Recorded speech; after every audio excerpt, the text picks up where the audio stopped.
Talking Economics, Emerging Scholars. Welcome to the podcast by the Center for Economic Research and Graduate Education, Economics Institute. Welcome to this episode of Talking Economics, Emerging Scholars. Our guest today is Sona Badalyan, our PhD candidate who is on the international academic job market this year. Sona is an applied microeconomist with research interests in labor, public and personal economics. Her dissertation focuses on internal labor markets, examining how firm organization, labor market institutions, and frictions shape outcomes for workers and firms in an aging economy. She also studies job loss and its effects on households, including intergenerational mobility. During her PhD studies, Sona visited the University of Chicago, completed a PhD internship at the Dutch National Bank, and worked as a research associate at the Institute for Employment Research. In 2024, she was awarded second prize in the Young Economist of the Year competition organized by the Czech Economic Society, as well as the first prize at the Young Economist Seminar organized by the Croatian National Bank. Welcome, Sona. Thank you for having me. Sona, so the list of your accomplishments and things you managed to do during the PhD studies is quite long. So I would start at the beginning. Why were you what triggered your interest in PhD in economics specifically? Sure. So my decision to pursue a PhD didn't come at the very beginning of my studies. It came gradually. And honestly, a bit later than for many people. It came at the end of my master's degree. I studied economics at Central European University in Budapest, and what really shaped me there was the learning environment. It was a place where students supported each other, strong students helped weaker ones, and that cooperation made economics feel alive and human. So many of us, in fact, are still in touch today. At the start of my master's degree, I didn't plan to do a PhD. I was more exploring. So CEU allowed that. I took extra courses at the business school. And at that time, I also worked at Morgan Stanley in Budapest. So that corporate path was very real and very attractive. What changed things for me was exposure to research that connected theory, data, and real policy questions. So, for example, during my second year, I took PhD level courses in advanced microeconometrics and labor economics taught by Andrea Weber. And this was pivotal to me. What fascinated me was not just the techniques, but also the logic. Starting from economic theory, mapping it to social insurance institutions, and then using data to test causal effects. It was really exciting for me. That was the moment when economics stopped being abstract for me. It became a way to understand how policies actually shape people's lives, retirement, employment, inequality, using rigorous tools. So I realized I wanted to spend more time doing that kind of work. It sounds like that there was a number of events on the journey, but was there any specific one thing that you would highlight or point out among these things? Yes, probably, for example, another turning point was my master's thesis. My supervisor at that time was Miklos Koren, and he sent me to so-called CEU microdata lab, where I worked with administrative social security data for the first time, and I loved the process. So the slow thinking, the problem solving, the responsibility that comes with working with such real but sensitive data. And that thesis experience even took me to the US for a short research stay, and it made the idea of PhD feel concrete. Because this realization came later for me than most of the deadlines are for PhD. I was lucky because CERGE-EI had a later application deadline, so I applied and I ended up here. In my case, I didn't start a PhD to find my field. I started it because I had found a field that fascinated me. It was labor and personnel economics, and I wanted the time and space to do research in it. So you came to Prague and started your PhD. Can we maybe mention a challenge that was on the way? Were there any challenges that you faced on the way? Of course, there were actually many challenges. Doing a PhD at a small institution has unique strengths and challenges. One challenge for me was that CERGE-EI, in the year when I needed to choose field exams, CERGE-EI didn't have a full sequence of labor economics, and also Czech Republic doesn't have fully available the type of social security data that I needed to do my research. So this was challenging because I was also I was the only student working with large social security data sets, which meant that fewer people locally were there to discuss data specifics with. And people who work with social security data know what I mean, because often the code books for such data come in even hundreds of pages. So you really need to be surrounded with people who know the data you are using so that you can discuss some specifics with them to speed up the process. So how did you work with these challenges? So I overcame these challenges through mobility. The first mobility stay was at the University of Chicago, and this stay allowed me to take advanced courses in labor economics and social insurance. I was lucky to take courses from James Heckman, also Manasi Deshpande on social insurance, and it was very exciting for me to talk to many students as well. I overcame the second challenge by my employment at the Institute for Employment Research in Germany. So this institute produces and uses rigorous research on the data that I use in my dissertation. And then at the same time, a stay at the Institute for Employment Research allowed me to get closer to the network of researchers who work with German social security data. And it was a fascinating experience for me because each floor of this building was focusing on one specific research area within labor economics. So not only I was exposed to labor economics, but also specialized teams of researchers. There were also some periods of shorter guest researcher stays. So your work looks at a retirement from organizational design or firm perspective. What motivated you to take this approach? So the standard research focuses on individual decisions, but delayed retirement is also a workplace shock. Moreover, when someone stays longer, for example, it could affect promotions of younger workers, even hiring externally, and even the team structures, etc. So a lot of things change within the firms, making retirement not just personal, but also organizational and social, because coworkers' careers are interdependent. Mm-hmm. So in your job market paper, you specifically explore the crowded career ladders.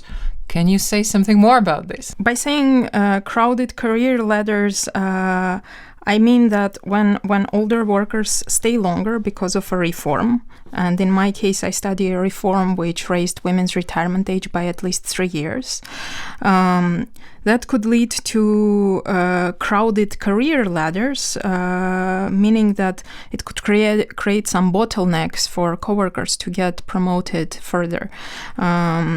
And the crowded career ladders exist due to several reasons. One reason could be the slot constraints.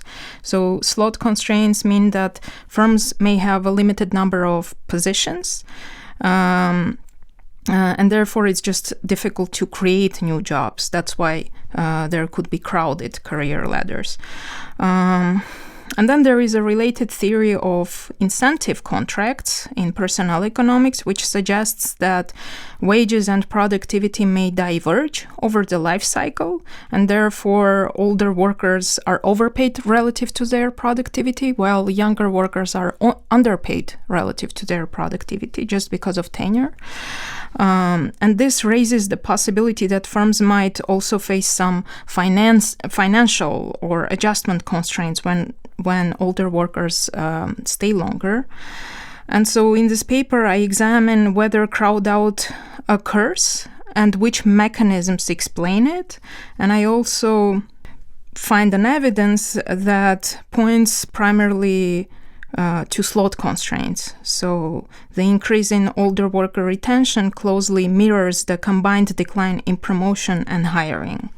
And so who are the most affected workers when the older workers actually stay? In terms of age structure, I find that middle-aged workers are more crowded out than the young workers. This is because they are closer to older workers on the career ladders, making them better substitutes for the old compared to the young. So they are next in line for advancement, making them most exposed to these promotion bottlenecks. I also find some heterogeneity by within and across occupations. So basically, crowd out effects concentrate within occupations where workers compete directly for given jobs, but not necessarily across occupations. Across occupations, on average, I find a null effect. And this null effect is important because it shows that the crowd out patterns discussed earlier are unlikely to be driven by discrimination. Because if they were, then across occupations you would also observe crowd out effects on middle-aged workers or other workers. Do you observe stronger bottlenecks in some firms than the others? And what would be the reasons? Yes, so there are several factors that are central in terms of which firms face more bottlenecks. First, internal labor market structure matters. So if you think about firms with dense hierarchies, meaning more workers compete for a limited number of positions, that's where the crowd out effect should concentrate. So if you think about the firm or internal labor market as a pyramid, if the older worker is kind of in a place where you have a wide pyramid, so the width is very line, he's competing with many workers, and that's why there are more crowd outs. But I also find some evidence that external labor market structure also matters, so especially for hiring crowd outs. So for example, in some commuting zones, replacing workers of certain industries or occupations is simply more difficult. In those settings, firms hire fewer workers in response to delayed retirements, therefore basically without taking into account such turnover frictions, the difficulty to hire. We cannot interpret the hiring crowd outs as pure elasticities of substitution of these incumbent older workers with external hires. And that's important. This sounds like there is a lot of negative impact of keeping the older workers in the workplace. Are there any benefits that you identified in your work? Actually, yes. I find that across occupations there can be complementarities, and that's why when retained, older workers possess when they possess specific knowledge and human capital, the coworkers in other roles may benefit. So this reflects the value of preserved human capital for the firm through this retention. rather than pure competition. So continuing the pyramid analogy we started, if you think about internal labor market as a pyramid, it turns out that not only the width but also the height of pyramid matters. If the height of the pyramid reflects the possession of specific human capital by older workers, then basically it could lead to positive complementarities for across the occupations. So are these results helping you also to understand which of the workers are actually staying and why? So what is the motivation of companies to keep the workers? Yes, so of course, for example, there are some theories which say that incumbent workers are not perfect substitutes with external workers. Therefore, preserving human capital can generate benefits to the firms. And that's why both the decision on who to retain and the crowd out effect are actually even complementarities, and rewards to other coworkers will depend on that preservation of human capital. And in fact, I have another paper which studies only retention of these older workers, so it zooms into only that dimension of adjustment, and it finds that the look of this internal labor market and organizational structures matter for retention of older workers in response to the reforms. In particular, I find that managers or those old workers with job-specific skills and human capital are more likely to be retained. And I also find that turnover costs play a central role. So if older workers have fewer internal substitutes, so going back to the pyramid, so workers within the same occupation as the old, or fewer external substitutes, so this is the external labor market, meaning fewer people in the same occupation as they do in the local commuting zone to hire from. So if there are not many of such internal and external substitutes, that's when they're more likely to be retained, and so that their human capital is preserved and the turnover costs are decreased by the firms. So overall, this means that, yes, so basically not all older workers are a burden to the firms. They can, the answer is not simple like that. I like that you also explore the role of the peer effects and the social norms. So can you say something brief also about this aspect of your research? Yes, so before we were talking about organizational structures and bottlenecks and crowd out effects, but also coworkers can aspire each other in terms of old age employment. So, for example, existing literature mostly shows that women coordinate their retirement ages with their spouses because they want to have joint leisure. So it's leisure complementarities. But actually, norms, expectations, and information flow through workplace networks could also lead to peer effects. So it's not only within households, but could also work within the firms. So this is what I study, and this is particularly important for the reform I study because women's retirement ages in the reform that I study became gender neutral. Before the reform, men and women had different retirement ages, and women could retire 3 years before men, at least. And after reform, they were perceived the same in terms of the labor market. So that's why I find interesting mechanisms. For example, I find that among female coworkers, women inspire each other to be employed in later life. And I also find some evidence for information channels, conformity, and actually also complementarities work complementarities, explaining the existence of peer effects. So going back to my previous point, existing literature said that spouses coordinate their retirement ages because there is leisure complementarity within the household, but also coworkers could influence each other in terms of old age employment because of work complementarities. So they enjoy working together. The reforms are also changing the norms, and they're not just changing the incentives, right? That's the conclusion of your work. Exactly. So policies propagate socially.